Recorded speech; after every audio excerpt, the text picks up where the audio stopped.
Hello, welcome back to ESA Summer 2021.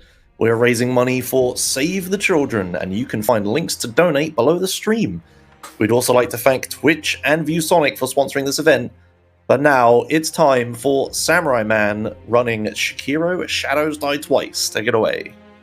Thank you, Joss. I'm Samura1man. I'm running a samurai game for you, and I'll be doing a category called Shura Glitchless. I have a commentary partner here, Mitch Swiss, helping me to commentate this one. Hello. And the timing starts when I say go, okay? Because the timing is they go by the in-game time, and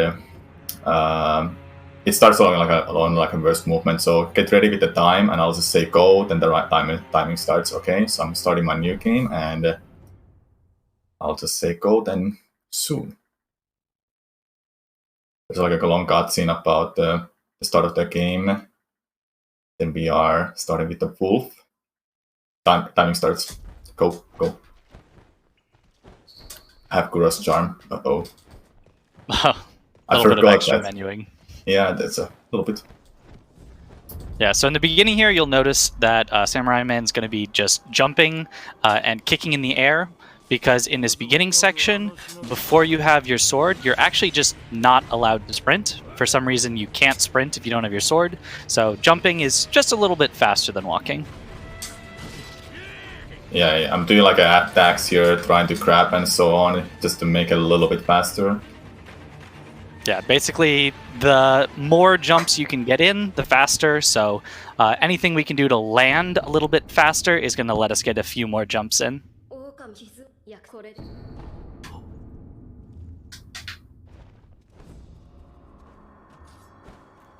Alright, and you may have noticed that dialogue there went by very quickly, and that's actually a relatively new discovery, that you can skip some of the dialogue as long as you have the subtitles turned off.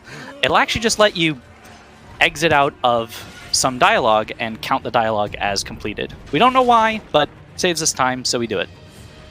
It's a pretty free time save, as long as you know the timing of when to stop mashing for the text boxes. Otherwise, you have to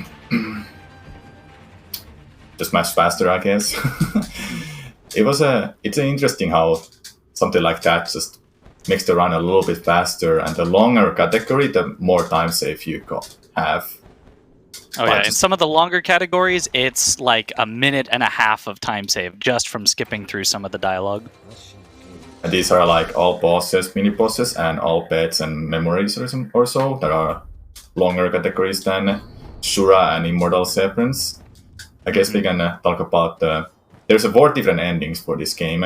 Shura is one of them, Immortal Severance is one of the other categories. The other 2 are not done because it's just an extra boss and extra side quest stuff, so those are not ever run. It's just Shura and Immortal Severance. Shura is more common for runners to start with and to run, because Immortal Severance has kind of rough ending and a final boss, and not so beginner friendly to start with. And well, this game as a whole is not really beginner friendly to start running.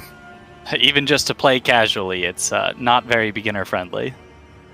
Yeah, it's like one of the hardest ones, and quite different from Software's. There's no shield for you to use. You have climbing, you have jumping, and a grappling hook to use. Yeah, even people that are very familiar with Dark Souls can struggle with Sekiro because it is a very different combat system. We'll be starting with the first so-called boss, but this is a mini-boss, and there's actual bosses later. So for Chained Ogre, we can sneak up on him using this Gachin Sugar. It basically makes us invisible, helps us get 1 immediate death blow on him, and you need 2 death blows to finish off this mini-boss. We're going to stay unlocked from the boss and just circle around and dodge his attacks. It's a lot easier and actually faster than fighting him locked on and trying to deflect his attacks. So we're pretty much hoping that he doesn't do too many very fast grabs, because they can be very scary. He has some grabs that come out very quickly, and if you play it casually, you've definitely been hit by it. I must say I was... I must say I was ready to split, but I don't have to time anything. I'm so used to do that there. But it was a really good Ogre, and it's a really big roadblock for many people who start playing this game. It was for me too, and at that point you're still like learning how the combat works for this game. Mm-hmm. This section here, there are some potential little movement optimizations, not really skips so much as just tricky jumps that can get you to the other side a little faster. And so for marathon safety, we're not really going to do that. I actually tried out one of the skips, but I never got it. I think I barely got one of them, which is this one. I'm just sliding behind the wall. But I never wanted to try it out in runs. Yeah, there's actually 2 back-to-back that you can do right there, and both of them save about 7 seconds, so, you know, very good for world record, but not so worth it for a marathon where you could fall down and have to redo a couple minutes of work. Yeah, that's like you've spawned nearby the sculptor idol, and it's a not so long run back, but the snake is there waiting for you, so it's a little bit different different timings for trying to avoid it. Yeah, a lot harder to sneak by the second time. So he just picked up an Akko sugar, which can be used to increase our attack damage so that we can kill the bosses quicker. So it's worth it to take a little bit of extra time to grab it so that we can make the fights a little faster. Though with Akko sugar, you also take extra damage to your posture and health then, if you take a hit. Alright, so for Gyobu, the basic goal is to try to prevent him from running away too much. We're going to have the fight be pretty fast if we can keep him on us, but okay, he turned around pretty quickly. Sometimes he can run around for, 10 or 15 seconds, and there's not really much you can do but chase him and hope he stops. Ooh, and looks like he's doing a bit of that now. Yeah, he's can be a little bit troublesome sometimes. Mm-hmm. Luckily able to finish him off there before he started running again. He tends to often run away after the burst dead blow. Yeah, but because we know he's going to do that, we can pop the Akko sugar there and then just grapple onto him once he's finished running. Ooh, that is a dangerous attack. Fast if you can deflect it, but very hard to react to. He kicks very quickly.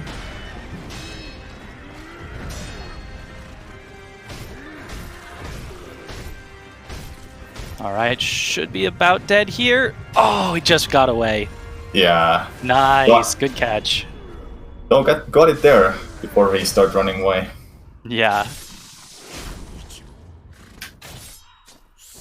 Alright, and we try to kill him over on this side of the arena so that we can head right up these stairs. So during that fight, he was also baiting him over to this area so that we could save some time running after the fight.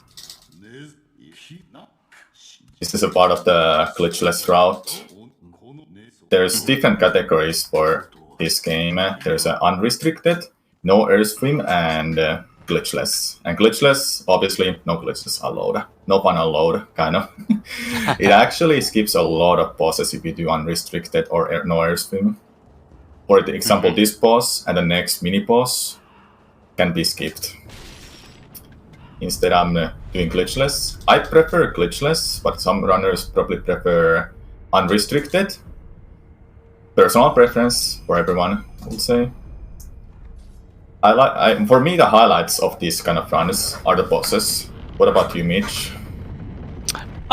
For me, I like a lot of the different movement and skips.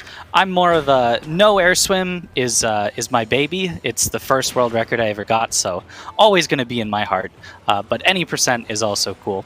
I do like glitchless, but not quite as much as the others. Yeah, like you've run the game since the beginning, I believe. So you've started to like almost. you've seen like different strats and categories then. For sure. They have all evolved quite heavily over time. Alright, next mini-boss here, Bull. Ooh, very annoying if you don't get the right start, but maybe a backup? Good. Alright. So what makes the Bull very annoying is that even if you get perfect deflects, you still take a little bit of fire damage on every attack. So you have to kill him pretty quickly before you get burned. Ooh, he's almost dead though. Should be able to get him here. Ooh, he's now on fire, so he's really got to win quickly. There we go. Yeah, the Blazing Bull, that can be really troublesome. It's also just a mini boss. Yeah, it can feel very unfair on your first playthrough when you don't have a lot of health and you've just learned to start deflecting well, and then you still get punished and take damage for it. Yeah, every deflect you take there, or just a block even, but it should be a deflect because you can stun him down, which I tried at the beginning. But every deflect, you always take a damage. You always take a health damage. Now we're at the point of the game where the game is still like closed, or should I say, like it's not that open yet, but we can go almost anywhere. But getting Genichiro, beating him, will open us more bosses that we have to beat this run. You could go almost anywhere at this point, but you can't exactly get to the bosses in all the different areas. So you really have to do Genichiro fairly early to unlock the rest of the game. Oh, this jump is a little bit troublesome now. Yeah, this is one of the few skips that will be used in this route. It's much faster than walking around, but doesn't skip any required bosses, mini-bosses, or anything like that. So we allow it in Glitchless because it's just a little bit of a save time of walking. Alright, here's going to be the first use of what's called dead angling. Basically, if you start an attack while you're facing away from an enemy, they think you're going to miss, and so they won't even try to block it.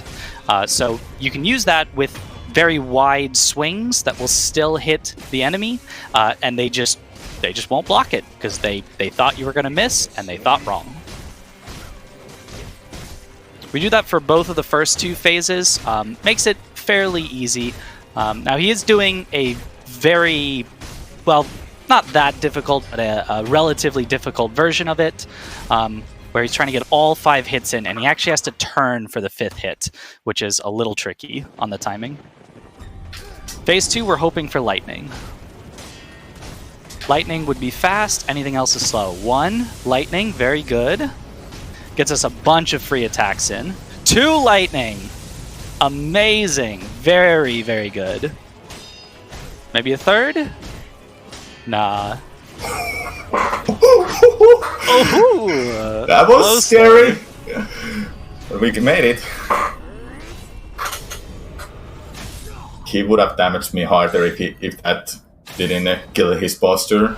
This game introduced like a posture mechanic or so that without killing the enemy posture, you can't, or boss's posture rather, you can't kill them because they have like a health bar. Full health bar gets taken away when you kill the posture. I'm probably explaining this wrong, but killing the posture, you can do a death blow animation and take off one of the full health bars from them. Yeah, basically there's 2 ways to kill any boss. You can either get their health down, or you can get their posture down. And the posture is usually faster, but if you don't kill them quick enough, it will recover, and you'll have to kill them by health. And here we're just going to do a lot of talking, kind of boring, so probably a good place for some donations. All right, awesome. In that case, I'd just like to announce it again in case there's any new viewers or anyone missed it last run. That for this event, we had a run earlier of Resident Evil Village by Ginando, which unfortunately had to be stopped because of a thunderstorm that actually killed his power. Well, we now have an opportunity to add that run back into the marathon. If we reach $60,000 by the end of the marathon, which is GeoGuessr, the last run, then we will add in a bonus run at the very end of Resident Evil Village, again by Giando, doing hardcore glitchless. So while we don't have any specific donation incentives yet other than the Dark Souls bid war, we do have that overarching donation incentive running. So you don't need to pick anything in the tracker, just get your donations in for Save the Children, which is a fantastic cause. If we get to 60k, we'll get a little bit more of ESA at the end. So yeah, thanks a lot. I believe we can make it. I never played Resident Evil 8 yet, but I played 7 and it was something. So right now we have some side stuff before we continue to the next area. We are picking up the Shinobi book, so I'm able to learn some moves. One of them some is of these skills are going to be very, very impactful. Not necessary to finish the run by any means, but they will make a lot of the fights much easier, much faster, and much safer. One of them is a Mikiri counter that when there's a thrust attack coming out from an enemy, like a spear or sword, I can catch that and deal a lot of posture damage. Another one is mid-air arts, so I can use arts mid-air. And we'll be getting a combat art that is very powerful. So when you can do that mid-air, it's going to make it a lot more versatile and also do more damage for some reason when you do it in the air. We're not sure if it's a bug or if it's intended, but either way, we are going to use it for sure. Yeah, and Mortal Draw, there's a lot of different arts we can use, but Mortal Draw is pretty much the only art we'll be using. And I think all of the runs uses that because how good it is. It was buffed in one of the versions. Yeah. Every run that is after version 1.04 makes heavy use of the Mortal Draw. Any run before 1.04 doesn't use it so much because it was not very good before 1.04. So we mentioned about like how the game is like open for us to go anywhere. We wouldn't be able to do other bosses before Genichiro, but now we can go and do one of them. For example, we can go and get the Mortal Draw right now, so I'm on my way to go to Senpou Temple. There's actually an NPC that blocks your way to the boss fight that has a Mortal Draw. And the other one is, you don't get the... I don't know, was it like... Oh yeah, you can't get to Gunfort without getting the small key, without getting a key. That's one. Yeah. So there only was one other place we really could have gone to kill a boss before Genichiro.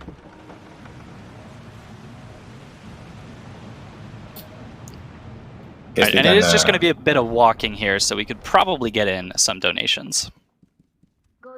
Alright, in that case, I'd like to talk about the final bid war that we have left, which is the Dark Souls All Bosses run. We have an ending choice, which is for the Dark Lord or To Link the Fire are your two choices. Currently, the Dark Lord is in the lead with $348 over To Link the Fire at $288.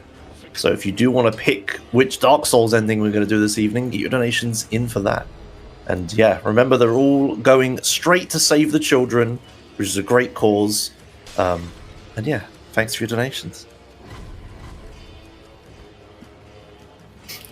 So this game, some of the From Software games already, like Dark Souls, for example, introduced two different endings: the Link the Fire or Dark Lord.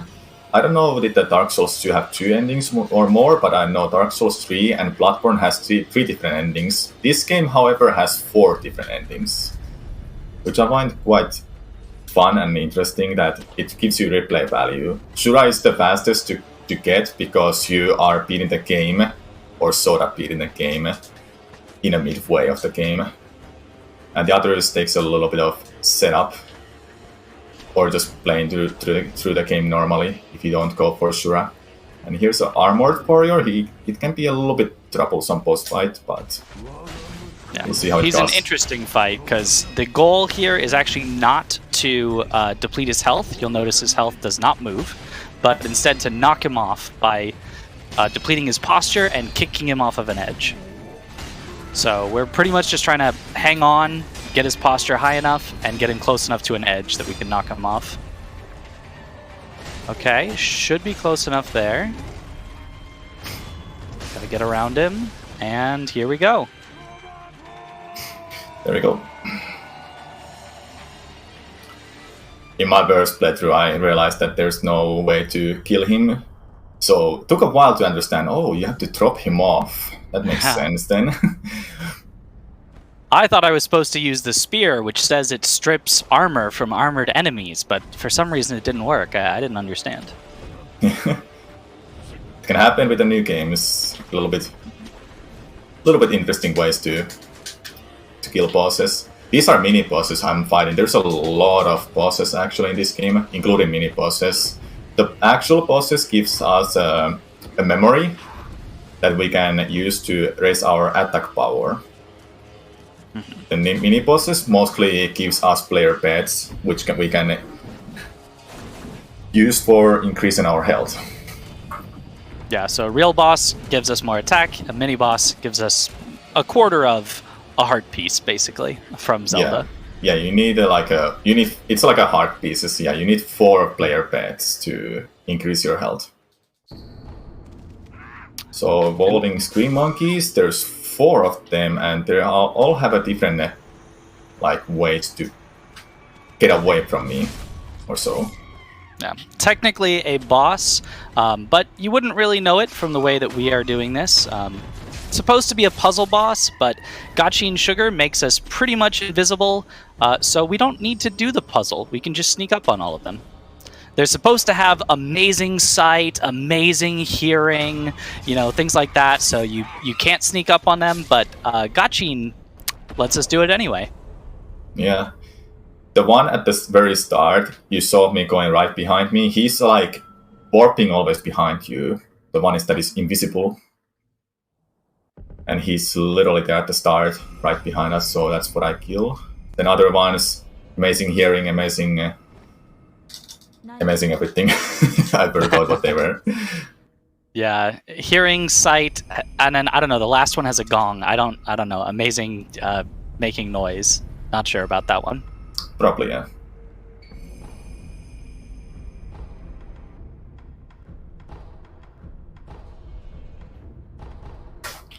Alright. There we finally acquired the mid-air combat arts, and this is going to make it so that a lot of the bosses and mini-bosses for the rest of the game, we're going to kill quite a bit faster using this Mortal Draw and using it in mid-air, which increases its damage. I had to be sure I got the key there, just to be sure.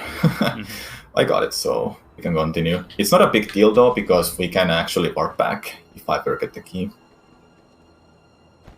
So now we're unlike on our some way. Dark Souls games, you can always warp to any idol from the start of the game. You don't have to wait to have the Lord Vessel or anything like that.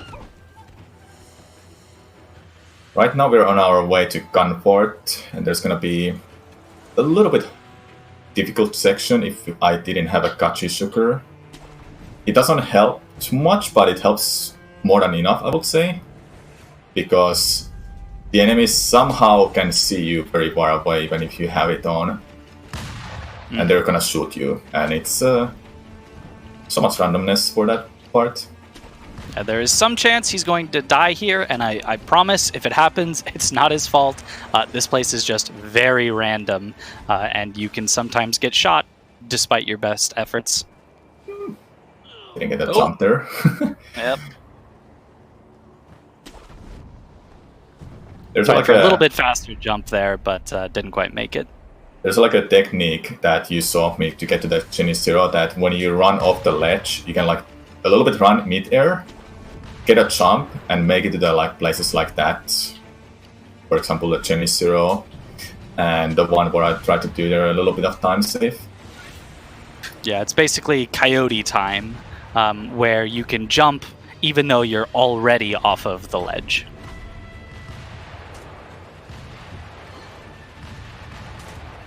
Alright, ducking and weaving.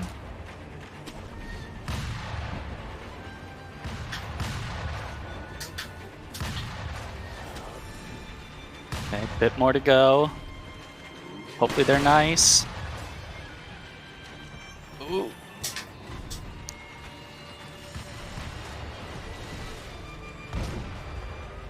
Okay, it wasn't Okay. too bad.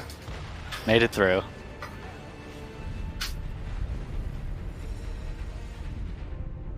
As long as you just interact with the sculptor, you already set the spawn pointer, so you don't have to rest, but I want my health back, so that's why I'm resting. The strategy for this boss... Oh, I don't think you equipped Mortal Draw? Yeah, that's what I was thinking too. I made that mistake in one of my practice runs too. Oops. It's fine. Saving my emblems. Not too bad.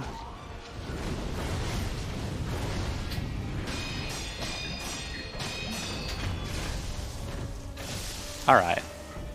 Good Still recovery. damageless. Good recovery. Yep. Still damageless. Not too bad. This is the door you will need the comfort key for, so now we can continue, and there's the big snake we remember from the start of the game. It's right here.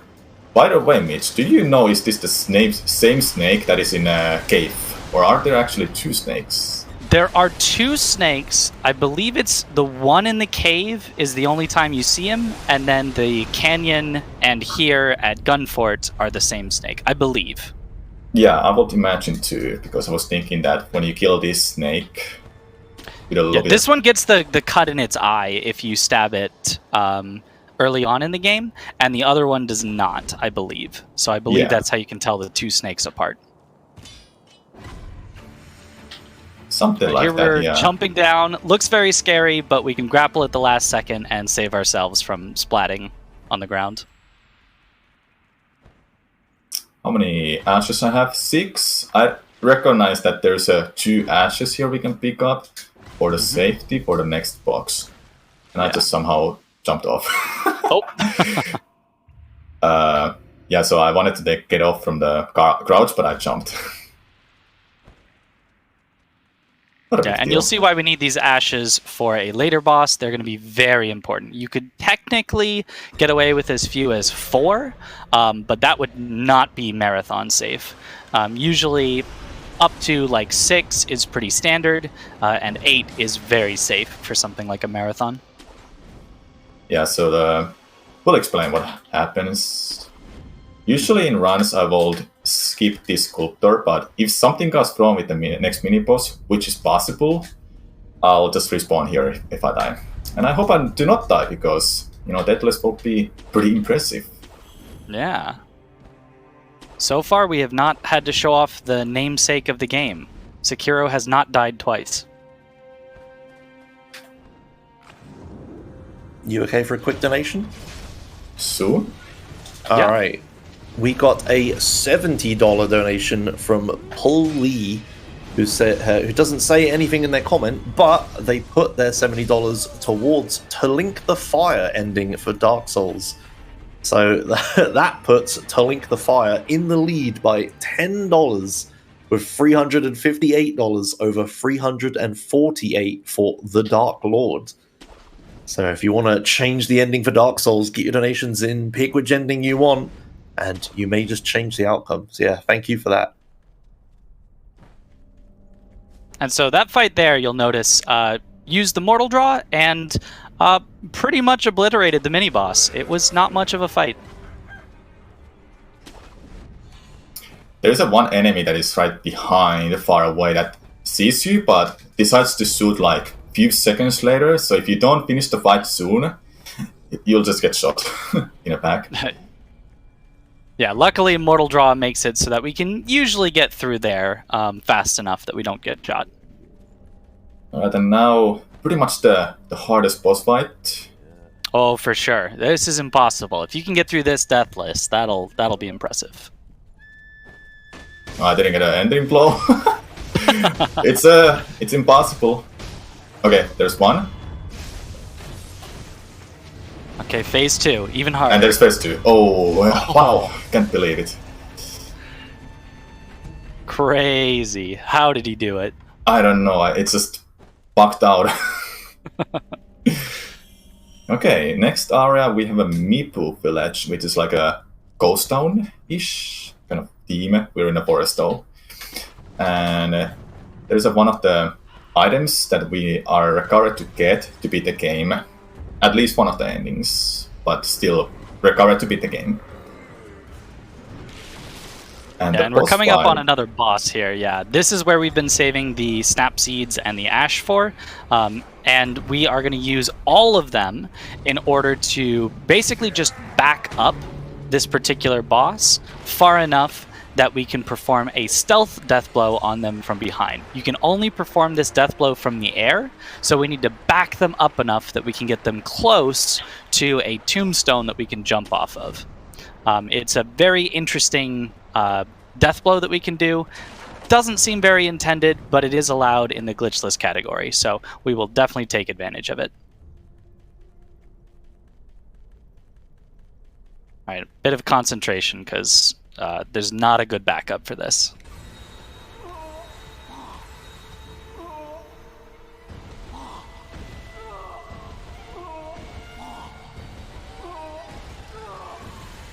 Should be good.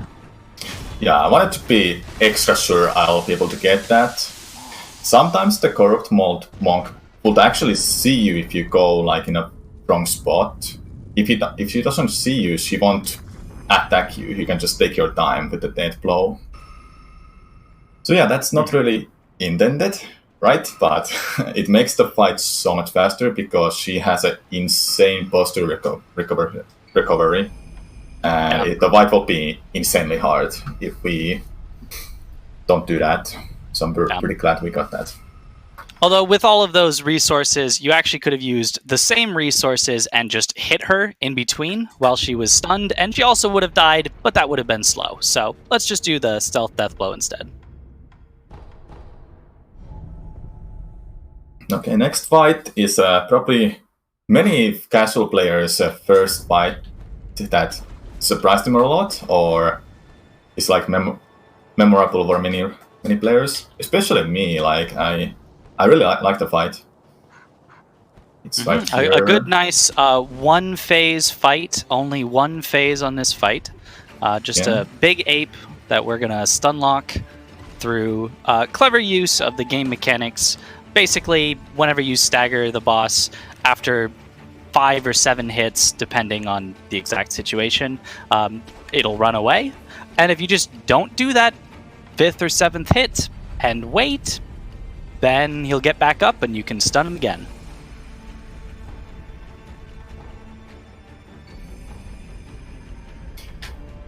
So now we set up some stuff. Yashariku Sugar is just like Ako Sugar, however we take more damage and our posture damage takes also the health damage. Also, our health costs halved, but I don't need to use it here. We will use it for the second phase, most likely, because it'll make it much quicker, but for this phase, when you're stun locking anyway, it's not a big deal.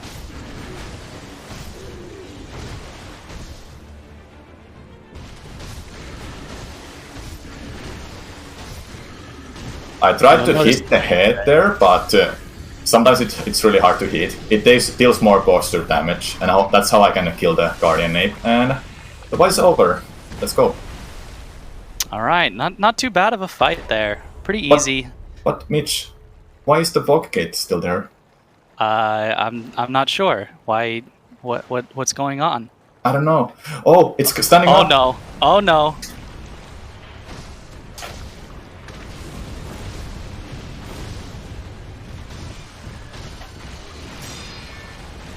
So, debated, but this second phase of the fight is much tougher as a speedrun. It's a lot more random. We cannot just stun lock. We actually have to fight it pretty normally.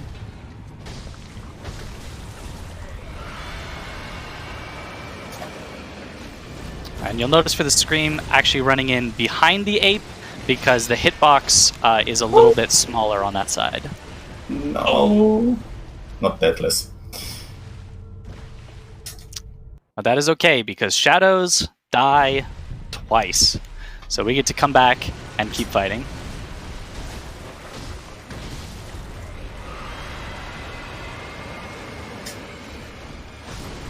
Alright, playing it nice and safe. Okay, we made it though. Unfortunately it wasn't deathless, but we made it through. Dying to Guardian Ape is pretty punishing in any runs. Because you lose your resources. Very long fight. illusory resources, which is Ako sugar and Yashariku sugar.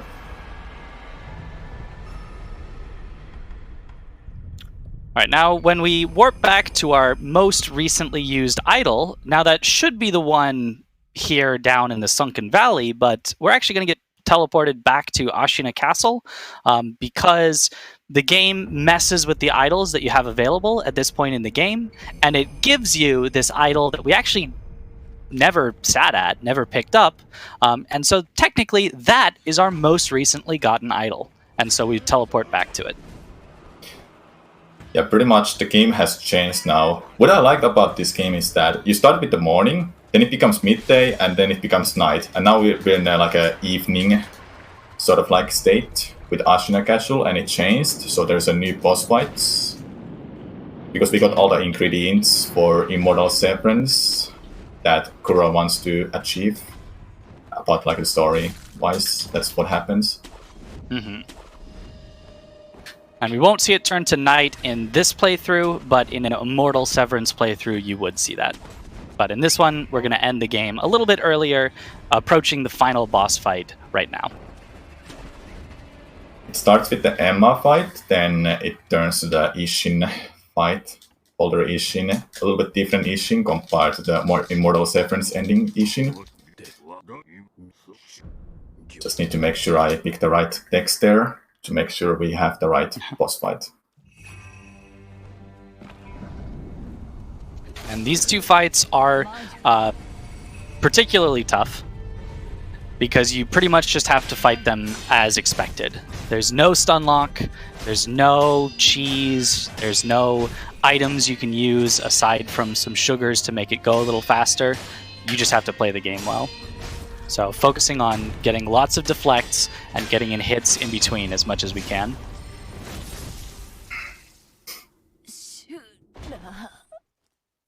It's a nice sun right there.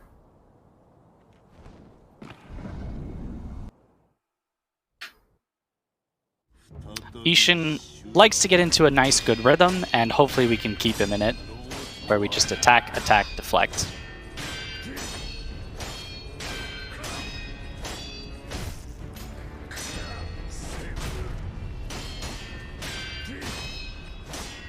Alright. Ooh. So that attack has a different timing than the other one, and so it's hard to deflect both of them.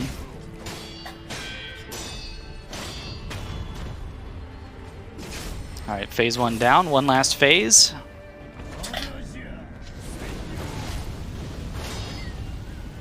Jumping Mortal Draw will make it fast, but this is a very dangerous phase.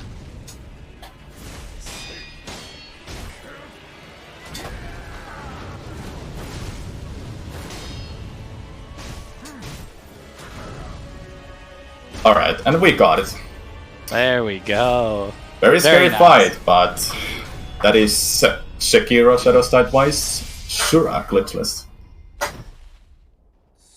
Timing officially ends when the credits come up. But we can end the timing when the cutscene starts. So we can watch the cutscene if we have time, but we believe we are a little bit behind with the schedule, so you're free to end the run for us right now, for the timing. It ends now, and I guess I can say thank you, Mitch, so much for having... Thank you, Mitch, so much for commentating for this. Without you, this wouldn't have been as great of a run. It would have been very hard for me to commentate through and give an insight how the run goes and so on. And so yeah, that's a Sekiro Shadows Type-wise. It's a very hard game to start from, so and a little bit of resources are not out there, but the community is always there to help you out learning this game if you're interested. I generally stream on my channel samura1man on Twitch quite often. You can see me run this game once in a while, I guess. But thanks ESA for having me. Thank you, Mitch, again. Thanks to my community for supporting me. And yeah, I'm done. What do you have? Do you have anything to say, Mitch? Or just... No, just thanks for having me. It was fun. Thank you so much, ESA, and hopefully the rest of the entire marathon goes well. Awesome. Thank you. Thank you for that awesome run. Just got one quick donation before I leave. It's $25 from Rachel Ham, who just says, hesitation is defeat.